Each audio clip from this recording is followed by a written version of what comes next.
الحمد لله نحمده ونستعينه ونستغفره ونؤمن به ونتوكل عليه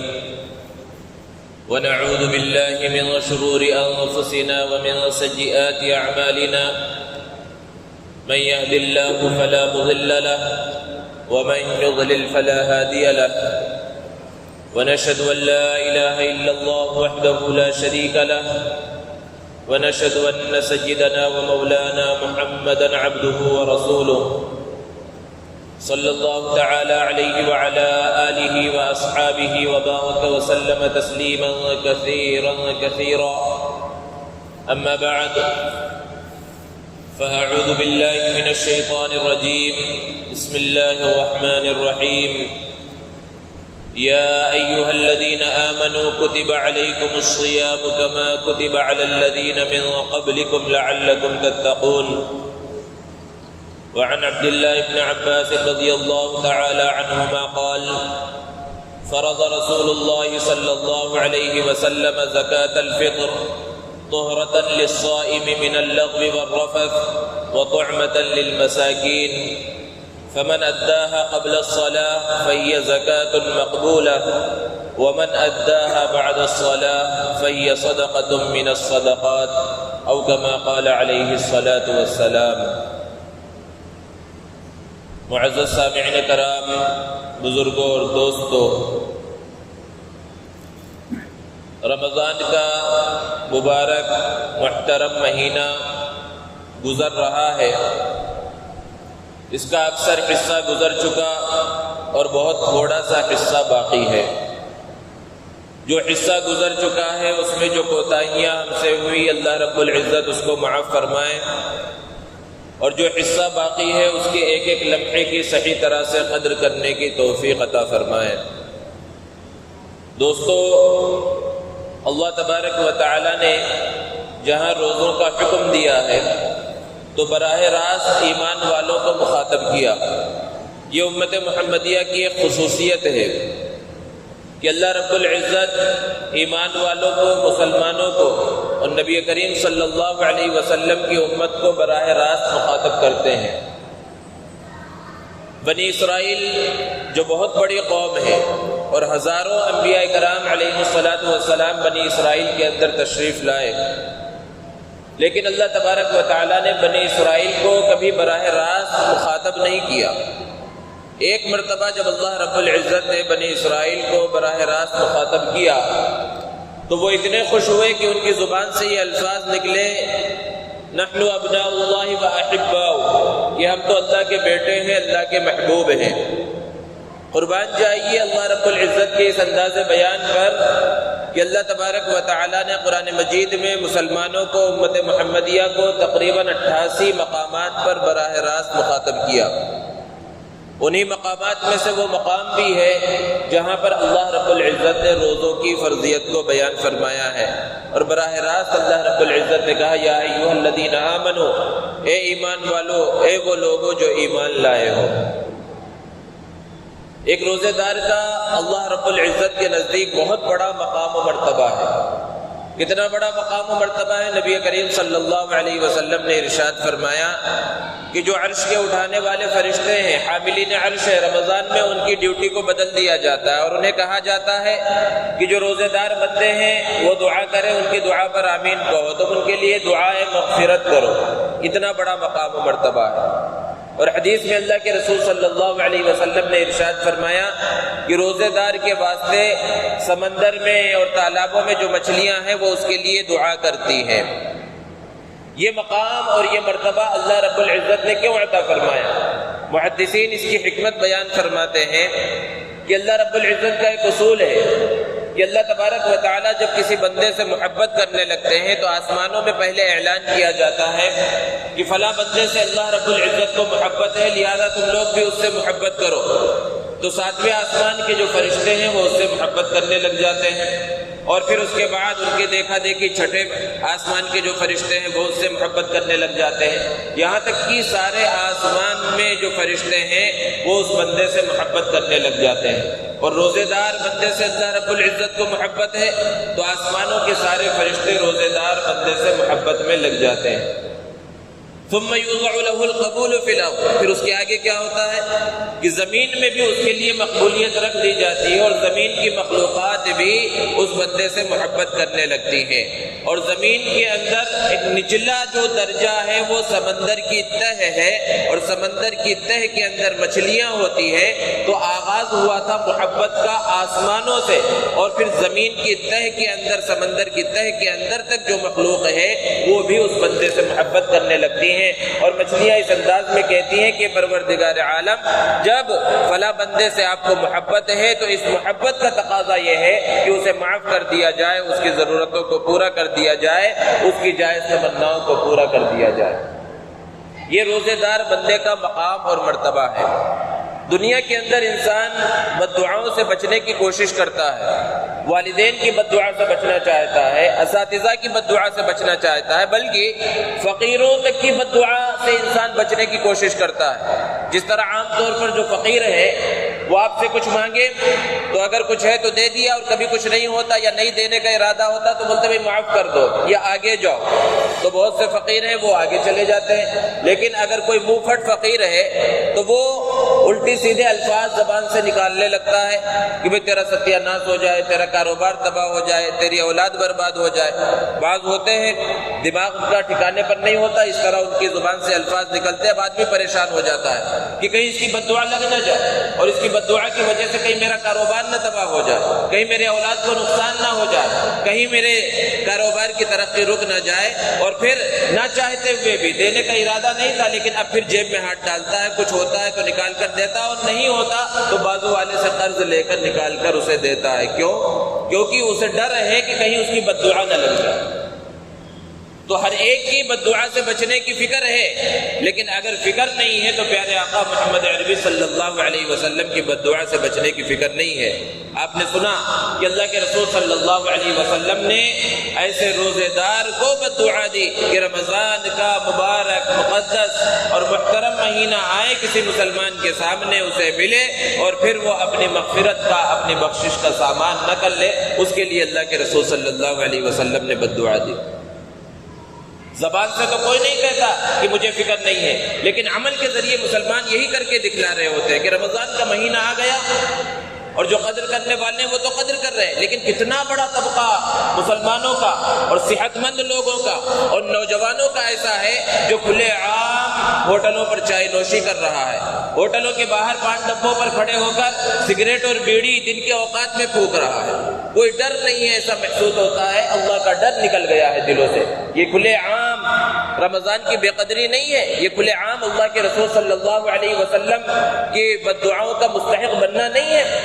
حالانکہ اللہ کے رسول صلی اللہ علیہ وسلم کے بارے میں آپ سنتے ہیں کہ آپ صلی اللہ علیہ وسلم رحمت للعالمین ہے۔ آپ صلی اللہ علیہ وسلم کے راستے میں کانٹے بچھائے گئے، آپ نے بددعا نہیں دی۔ آپ کی مبارک پشت پر اونٹ کی اوجھڑی ڈالی گئی، آپ نے بددعا نہیں دی۔ طائف میں آپ کو لہو لہان کر دیا گیا، آپ نے بددعا نہیں دی۔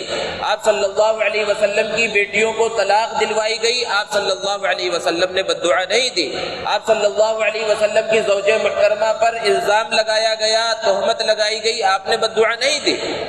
لیکن بددعا دی تو کس کو دی اللہ کے رسول صلی اللہ علیہ وسلم نے؟ اس مسلمان کو جو رمضان کی صحیح طرح سے قدر نہ کرے۔ اور پھر اللہ کے رسول صلی اللہ علیہ وسلم کی بددعا یہ کوئی معمولی چیز نہیں ہے، کیونکہ جب اللہ کے رسول صلی اللہ علیہ وسلم کو نبوت کی عظیم ذمہ داری سے سرفراز کیا گیا اور ارشاد ہوا وَأَنذِرْ عَشِيرَتَكَ الْأَقْرَبِينَ کہ جو آپ کے قریبی رشتہ دار ہیں پہلے ان سے اس ذمہ داری کا آغاز کیجئے، انہیں ڈرائیے، انہیں یہ دین کا پیغام پہنچائیے۔ آپ صلی اللہ علیہ وسلم نے مکہ کے لوگوں کو، اپنے خاندان والوں کو جمع کیا اور انہیں دین کا پیغام پہنچایا، تو مجمع کے اوپر سناٹا طاری ہو گیا، کیونکہ بہت زمانے کے بعد وہ ایک نئی چیز سن رہے تھے۔ سب کے سب خاموش رہے، کسی نے کچھ نہیں کہا، لیکن اللہ کے رسول صلی اللہ علیہ وسلم کا چچا ابو لہب وہ خاموش نہ رہ سکا، اس کی زبان سے یہ الفاظ نکلے بددعا کے اللہ کے رسول صلی اللہ علیہ وسلم کے واسطے تبت لک یا محمد لہذا جمعتنا، کہ محمد تم برباد ہو جاؤ، کیا اسی لیے ہم کو جمع کیا تھا؟ جب یہ الفاظ ابو لہب کی زبان سے نکلے، روایتوں کے اندر ہے کہ اللہ کے رسول صلی اللہ علیہ وسلم کو سخت تکلیف ہوئی، اور اللہ کے رسول صلی اللہ علیہ وسلم نے بدلے میں اس کو بھی بد دعا دینا چاہا، صرف آپ نے ارادہ کیا لیکن آپ نے بد دعا نہیں دی، لیکن اللہ کے رسول صلی اللہ علیہ وسلم کے دل کی خواہش کو بھی اللہ رب العزت پورا کرنے والے ہیں۔ اللہ تبارک و تعالیٰ نے صرف خواہش جو اللہ کے رسول صلی اللہ علیہ وسلم کی تھی اس کو پورا کیا، اور قرآن مجید کے اندر ایک مکمل سورت ابو لہب کے اوپر بد دعا دیتے ہوئے نازل فرمائی، اور انہی الفاظ میں بد دعا کے الفاظ ہیں جن الفاظ میں ابو لہب کی زبان سے نکلے تھے۔ اس نے تبت لک یا محمد کہا تھا، اور اللہ رب العزت نے بیان فرمایا تبت یدا ابی لہب وتب، کہ ابو لہب کے ہاتھ تباہ و برباد ہو جائے۔ اور پھر ہوا کیا؟ اس بد دعا کا اثر کیا ہوا کہ جو قبیلے کا سردار سمجھا جاتا تھا، قریش کا سردار سمجھا جاتا تھا، اور جس کی قبیلے کے اندر بہت عزت تھی، ایسی غلیظ ترین بیماری کے اندر مبتلا ہوا کہ جان چھڑکنے والی بیوی نے ساتھ چھوڑ دیا، اس کی اولاد نے ساتھ چھوڑ دیا، اور اس کو ایک چارپائی کے اوپر لٹا کر کچرے کنڈی کے پاس رکھ دیا گیا۔ اسی حالت میں وہ تڑپ تڑپ کر مر گیا، اور پھر کسی گڑھے کو کھود کر اس کی لاش کو اس کے اندر ڈھکیل دیا گیا۔ کسی نے اس کی صحیح طرح سے تدفین اور تکفین بھی نہیں کی۔ یہ انجام ہوا کس کا؟ اس شخص کا جس کے لیے اللہ کے رسول صلی اللہ علیہ وسلم نے صرف بد دعا دینے کا ارادہ کیا تھا۔ تو ذرا اندازہ لگائیے اور تصور کیجئے کہ اللہ کے رسول صلی اللہ علیہ وسلم نے اپنی زبان مبارک سے جس کو بد دعا دے دی، پھر اس کا انجام کیا ہوگا۔ اس لیے ضرورت اس بات کی ہے کہ اللہ کے رسول صلی اللہ علیہ وسلم کی بد دعا سے بچنے کی فکر کی جائے، اور رمضان کے مبارک مہینے کی صحیح طرح سے قدر کیا جائے۔ خود مشاہدہ کریں کہ جب رمضان کا آغاز ہوا تھا تو مسجدیں کس طرح نمازیوں سے بھر گئی، اور ابھی رمضان کا مہینہ ختم بھی نہیں ہوا۔ جیسے جیسے رمضان کا مہینہ آگے بڑھا، آپ دیکھیں مسجدوں کے اندر سے پیچھے سے آہستہ آہستہ صفیں کم ہوتی جا رہی ہیں، حالانکہ ابھی رمضان کا مبارک مہینہ چل رہا ہے، اور پھر اب تو وہ مبارک اور مقدس عشرہ چل رہا ہے جس کے اندر اللہ رب العزت نے شب قدر کو متعین فرمایا ہے۔ اس عشرے کے اندر بھی کیا حال ہے اس کا اندازہ کیا جا سکتا ہے اور مشاہدہ کیا جا سکتا ہے کہ کس طرح رمضان کی بے قدری کی جا رہی ہے، کس طرح رمضان کی قدر کو چھوڑ دیا گیا ہے، اور اس کی جو قدر ہونی چاہیے تھی وہ قدر نہیں ہو رہی ہے۔ اور پھر کیا رمضان کی صرف یہی قدر ہے؟ رمضان کی قدردانی یہی ہے کہ رمضان کا مہینہ آ جائے تو ہم مسجدوں کے اندر آ جائیں، 5 وقت کے نمازی بن جائیں، تکبیر تحریمہ سے نماز پڑھنے والے بن جائیں، اور پھر جیسے ہی رمضان کا مہینہ چلا جائے آپ خود دیکھیں، مشاہدہ کریں کہ ابھی رمضان کا مہینہ گزرتا ہے، ابھی عید کا دن بھی نہیں آتا، ابھی رمضان کے بعد شوال کا عید الفطر کا چاند نکلتا ہے، اور پھر اس کے بعد جو عشاء کی نماز آتی ہے اس عشاء کی نماز اور اس کے بعد اگلے دن فجر کی نماز میں ہی مصلیوں کی تعداد میں جو فرق ہے رمضان اور غیر رمضان کا، وہ آپ کو کھلی آنکھوں سے نظر آئے گا۔ اس سے کیا سمجھ میں آ رہا ہے کہ ہم نے یہ سمجھ رکھا ہے کہ رمضان کے مہینے کے اندر تو نماز فرض ہے، اور رمضان کا مہینہ چلا گیا اب نماز کی کوئی ضرورت نہیں ہے۔ آپ پورے قرآن مجید کو اٹھا کر دیکھیے، احادیث کے ذخیرے کو اٹھا کر دیکھ لیجیے، آپ کو کہیں یہ بات نہیں ملے گی کہ رمضان کے مہینے کے اندر نماز پڑھیں گے تو نماز کا ثواب ملے گا، اور رمضان کا مہینہ گزر جائے گا اور اس کے بعد پھر نماز کا کوئی ثواب نہیں ہے، نماز فرض نہیں ہے۔ حدیث میں اللہ کے رسول صلی اللہ علیہ وسلم نے بیان فرمایا، اول ما یحاسب یوم القیامت الصلاۃ، قیامت کے دن سب سے پہلے نماز کے بارے میں سوال کیا جائے گا۔ اگر انسان کی نماز صحیح ہوگی دوسرے اعمال بھی صحیح نکلیں گے، اور اگر نماز کے اندر ہی گڑبڑی ہو گئی تو آگے کے جو مراحل ہیں وہ بہت مشکل ہو جائیں گے۔ اور پیارے آقا صلی اللہ علیہ وسلم نے ارشاد فرمایا، قرۃ عینی فی الصلاۃ، میری آنکھوں کی ٹھنڈک وہ نماز کے اندر رکھی گئی ہے۔ جہنمی جب جہنم کے اندر داخل ہو جائیں گے ان سے ایک سوال کیا جائے گا، ما سلککم فی سقر، کہ آخر تم جہنم کے اندر کیوں آئے، کس گناہ کی وجہ سے تمہیں جہنم کے اندر ڈالا گیا ہے؟ ان کا جواب ہوگا، لم نک من المصلین، ہم دنیا کے اندر نماز نہیں پڑھتے تھے۔ ذرا اندازہ کیجئے اور غور کیجئے کہ جہنمیوں کا ایک بڑا طبقہ صرف اس وجہ سے جہنم کے اندر جائے گا کہ وہ نماز نہیں پڑھتا تھا۔ وہ خود جواب دیں گے، لم نک من المصلین، ہم نماز نہیں پڑھتے تھے۔ ایک دوسری جگہ پر اللہ رب العزت نے بیان فرمایا، فویل للمصلین الذین هم عن صلاتهم ساہون، کہ ان نمازیوں کے لیے ہلاکت اور بربادی ہے جو نماز سے غفلت برتتے ہیں۔ نماز سے غفلت برتتے ہیں کا مطلب نماز تو پڑھتے ہیں، وقت پر نہیں پڑھتے یا خشوع اور خضوع کے ساتھ نہیں پڑھتے، ان کے لیے اللہ رب العزت نے اتنی سخت وعید بیان فرمائی کہ ارشاد فرما ویل للمصلین۔ بعض مفسرین نے بیان فرمایا کہ ویل کے معنی ہلاکت، تباہی اور بربادی کے ہیں، جبکہ بعض مفسرین کا یہ کہنا ہے کہ ویل جہنم کے اندر ایک ایسی خطرناک وادی ہے کہ جہنم کی دوسری وادیاں اس سے پناہ مانگتی ہے، اس کے اندر ایسے نمازیوں کو ڈالا جائے گا جو صحیح انداز میں نماز نہیں پڑھتے، وقت پر نماز نہیں پڑھتے، خشوع خضوع کے ساتھ نماز نہیں پڑھتے۔ تو اندازہ لگائیے کہ جو بالکل ہی نماز نہیں پڑھتے ان کا پھر انجام کیا ہوگا۔ تو بالکل یہ رمضان کی قدر نہیں ہے، اصل رمضان کی قدر تو یہ ہے، رمضان کا مبارک اور محترم مہینہ تو اس وجہ سے آتا ہے کہ اس رمضان کے مہینے کے اندر اتنی ریہرسل کر لی جائے اور اس طرح اپنے آپ کو تیار کر لیا جائے کہ باقی 11 مہینے ہماری یہ مشق، ہماری یہ ریہرسل، ہماری یہ پریکٹس باقی 11 مہینے نماز پر اور دوسری عبادتوں کے اوپر ابھارے۔ اگر ایسا نہیں ہو رہا ہے اور رمضان کے گزرنے کے بعد ہماری عبادتیں ختم ہو جائیں، ہماری تلاوت ختم ہو جائے، ہماری نماز ختم ہو جائے اور ان سب چیزوں کے اندر اگر کمی آ جائے تو پھر یہ سمجھا جائے گا کہ ہم نے رمضان کی صحیح طرح سے قدر ہی نہیں کی۔ رمضان کی جس طرح سے قدر کرنا چاہیے تھا اس طرح ہم نے رمضان کی قدر نہیں کی۔ اس لیے ضرورت اس بات کی ہے کہ اس رمضان کے اندر خاص طور پر یہ ارادہ کر لیا جائے پختہ۔ دنیا کے حالات کتنی تیزی کے ساتھ تبدیل ہو رہے ہیں، آپ خود مشاہدہ کر رہے ہیں، ہر جگہ کے حالات خراب ہیں، بیماریاں ہیں، لوگوں کی بہت زیادہ موت آ رہی ہے اور روزانہ جو ہے ہم خبریں پڑھتے ہیں طرح طرح کے حالات، برے حالات کی۔ لیکن ہم اپنا محاسبہ کریں، اپنے اوپر نظر ڈالیں کہ کیا ہماری زندگیوں کے اندر بھی کوئی تبدیلی آئی ہے؟ پہلے جب حالات امن و اطمینان والے تھے، جیسے اس وقت ہماری زندگی گزر رہی تھی، غفلت کی زندگی تھی، بالکل اسی حال میں اب جب کہ حالات خراب ہیں اور یہ موقع ہے رجوع الی اللہ کا، اللہ کی طرف رجوع ہونے کا، اللہ کو منانے کا، اللہ کے سامنے گڑ گڑانے کا، لیکن ہمارے حالت کے اندر ذرہ برابر تبدیلی نہیں ہے۔ اس لیے رمضان کا مبارک اور مقدس مہینہ ایسے حالات میں ہمیں ملا ہے، اس لیے اس کے اندر یہ پختہ ارادہ کر لینا چاہیے کہ خاص طور پر اب ہم نماز کبھی نہیں چھوڑیں گے، نمازوں کی قضا نہیں کریں گے، نمازوں کی 5 وقتہ نماز کی جماعت کے ساتھ، پابندی کے ساتھ ادا کرنے کی فکر کریں گے۔ اس رمضان کے اندر یہ پختہ ارادہ کر لیں۔ اگر ہم نے پختہ ارادہ نہ کیا اور عمل کی نیت نہ کی اور عمل کے اندر نہ لگے تو پھر رمضان کے مہینے آتے جاتے رہیں گے اور ہماری زندگیوں کے اندر کوئی تبدیلی نہیں آئے گی۔ یہ سب سے بڑی فکر ہے جو ہمیں کرنا ہے۔ جیسا کہ گزشتہ جمعے میں بیان کیا گیا تھا صدقہ فطر کے بارے میں، حضرت عبداللہ ابن عباس رضی اللہ تعالی عنہما سے ایک روایت ہے کہ اللہ کے رسول صلی اللہ علیہ وسلم نے ارشاد فرمایا کہ فرض رسول اللہ صلی اللہ علیہ وسلم زکوٰۃ الفطر، کہ حضور اکرم صلی اللہ علیہ وسلم نے صدقۃ الفطر کو واجب فرمایا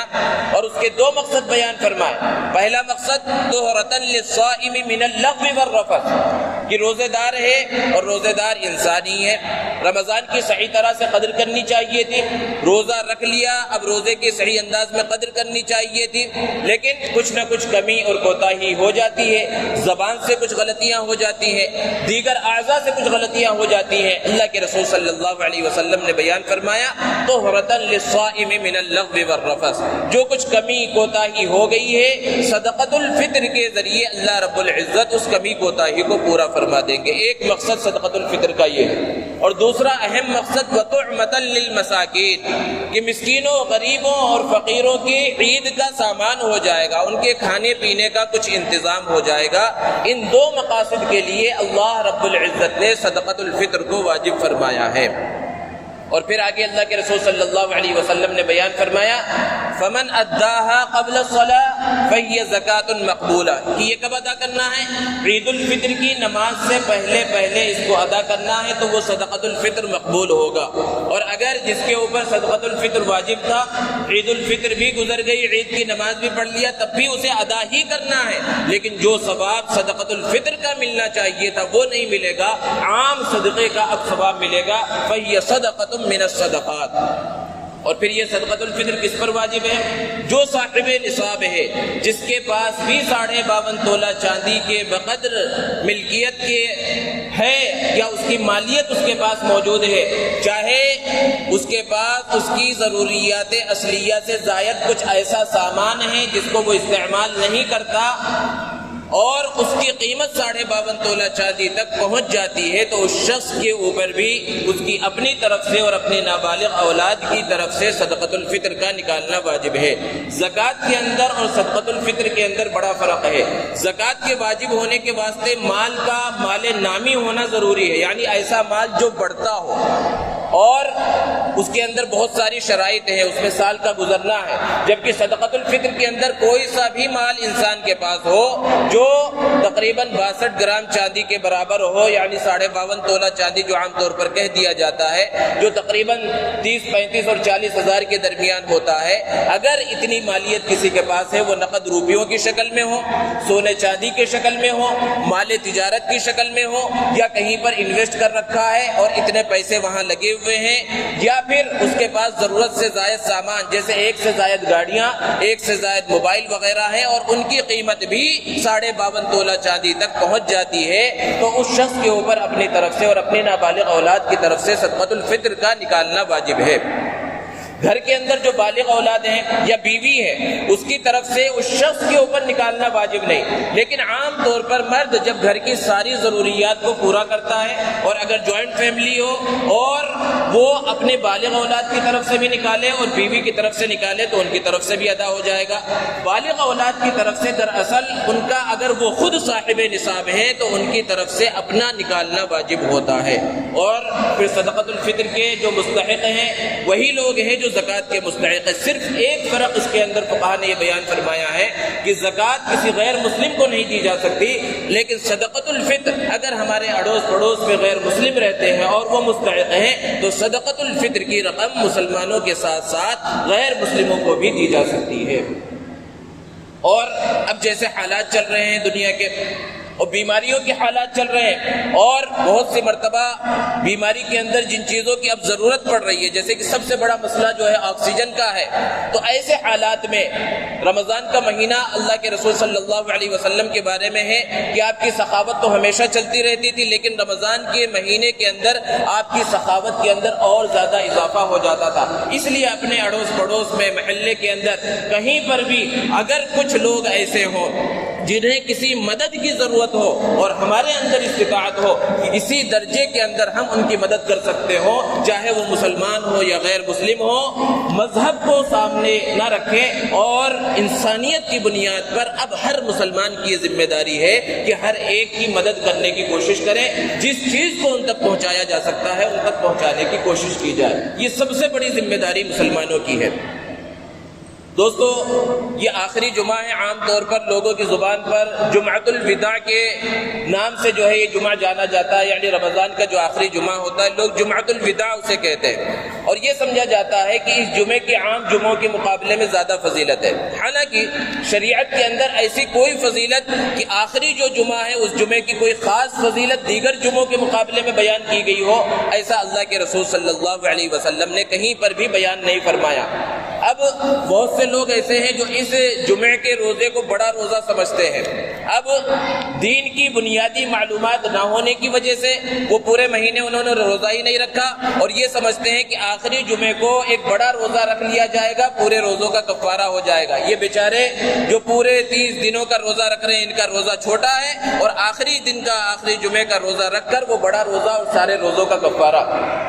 بہت سے لوگ ہیں جو دین کے اندر طرح طرح کی چیزوں کو ایجاد کرتے ہیں جن کا دین سے کوئی تعلق نہیں۔ اسی میں سے ایک چیز قضاء عمری کی نماز بھی ہے، جو ادھر بہت دنوں سے سوشل میڈیا کے اوپر اس کا ایک طریقہ گشت کر رہا ہے، اور ہر سال ایسا ہی ہوتا ہے جب بھی جمعۃ الوداع آتا ہے یا کوئی عبادت والی رات، جگنے کی رات آتی ہے، کہ اگر آپ کی بہت ساری نمازیں چھٹی ہوئی ہیں، فکر کرنے کی کوئی ضرورت نہیں ہے، آخری جمعہ آئے گا جمعۃ الوداع، اس کے اندر اتنی رکعتیں پڑھ لینی ہیں اور اس کے اندر فلاں فلاں سورہ آپ کو پڑھ لینا ہے، اور پورے جو قضائے عمری ہے، عمر بھر کی نمازیں، کئی سالوں کی نمازیں چھٹی ہوئی ہے، سب کی جانب سے کفارہ ہو جائے گا۔ یہ سراسر بہتان ہے نبی کریم صلی اللہ علیہ وسلم پر۔ اللہ کے رسول صلی اللہ علیہ وسلم نے ایسی کوئی بات بیان نہیں فرمائی، اور شریعت میں ایسی کوئی چیز ہے ہی نہیں۔ نماز اتنی اہم عبادت ہے کہ نماز کا ہر حال میں پڑھنا ہی ضروری ہے، کسی اور ذریعے سے وہ نماز کا کفارہ ہو ہی نہیں سکتا۔ نمازیں چھوٹ گئی ہیں، اس کا قضا کرنا ہی ضروری ہے۔ 2 اور 4 رکعت نمازوں کے ذریعے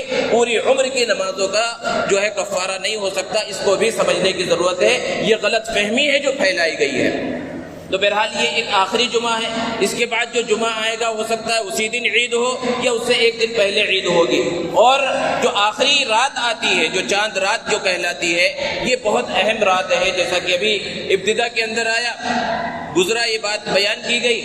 کہ اس رات جو ہے عام طور پر سمجھتے ہیں رمضان ختم ہو گیا اور ادھر ادھر شہر کے چکر لگانے میں لوگ جو ہے مشغول ہو جاتے ہیں، حالانکہ وہ رات بہت قیمتی رات ہے، اسے لیلۃ الجائزہ کہا جاتا ہے، یعنی انعام کی رات ہے۔ پورے مہینے ہم نے جو مزدوری کی، ایک اعتبار سے اس کو حدیث کے اندر مزدوری کہا گیا کہ اللہ کی عبادت کے اندر لگے ہوئے ہیں، اب وہ اجر لینے کا ٹائم آیا ہے، وہ اجرت لینے کا ٹائم آیا ہے، تنخواہ حاصل کرنے کا ٹائم آیا ہے۔ اس رات اللہ رب العزت کی خاص عبادت کرنی چاہیے۔ اور پھر اس کے بعد جو اگلا دن ہے وہ عید الفطر، اسے یوم الجائزہ کہا جاتا ہے، وہ انعام حاصل کرنے کا دن ہے۔ پورے مہینے ہم نے جو روزے رکھے اور اللہ کی عبادت کی، تراویح پڑھی، تلاوت کی، ان سب کے اجر لینے کا وہ دن آ گیا۔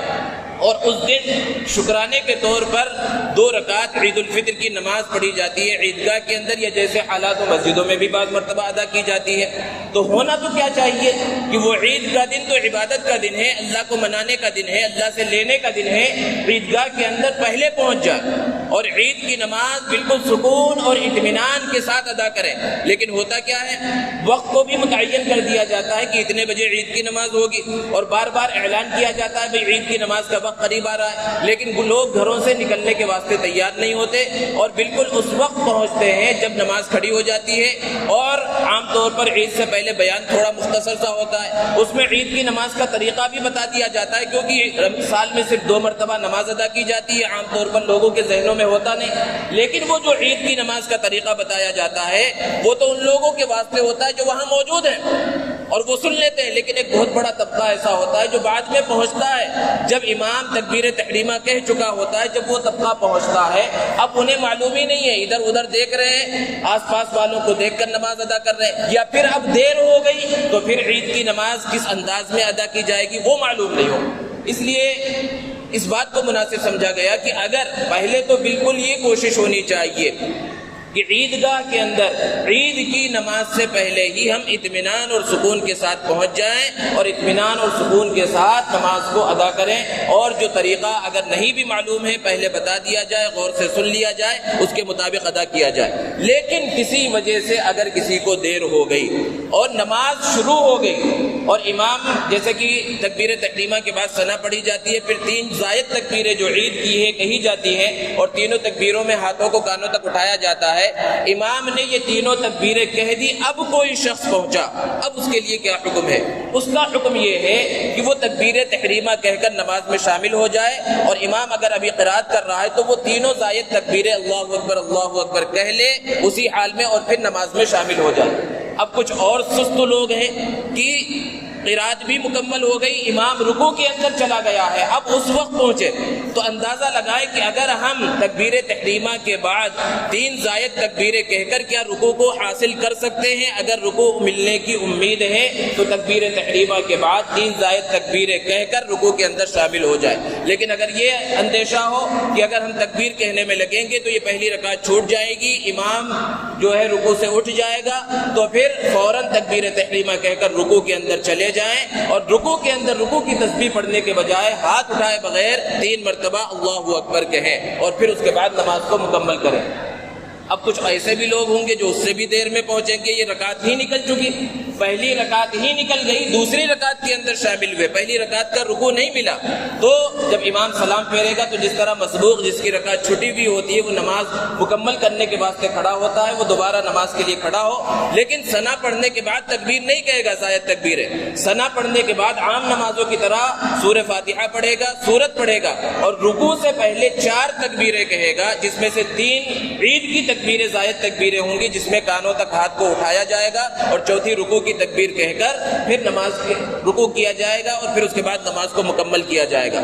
اور اگر کوئی ایسا شخص ہے جس کی دونوں رکعتیں نکل گئی تو پھر بالکل اسی انداز میں کہ سلام پھیرنے کے بعد وہ نماز کے لیے کھڑا ہوگا، اور پہلی رکعت میں ثنا کے بعد زائد تکبیریں کہے گا اور نماز کو مکمل کرے گا، اور دوسری رکعت کے اندر سورہ فاتحہ اور سورت پڑھنے کے بعد زائد تکبیریں کہے گا۔ اگر صرف ایک رکعت چھٹی ہے تو اس مسئلے کو سمجھنے کی ضرورت ہے کہ جب اس رکعت کو مکمل کیا جائے گا تو ثنا پڑھنے کے بعد فوراً زائد تکبیریں نہیں کی جائے گی، بلکہ بعد میں زائد تکبیریں کہی جائیں گی سورت پڑھنے کے بعد۔ اللہ رب العزت سے دعا ہے اللہ تبارک و تعالی ہمیں تمام مسائل کو صحیح طرح سے سمجھ کر اس پر عمل کرنے کی توفیق عطا فرمائے۔ وآخر دعوانا الحمدللہ رب العالمین۔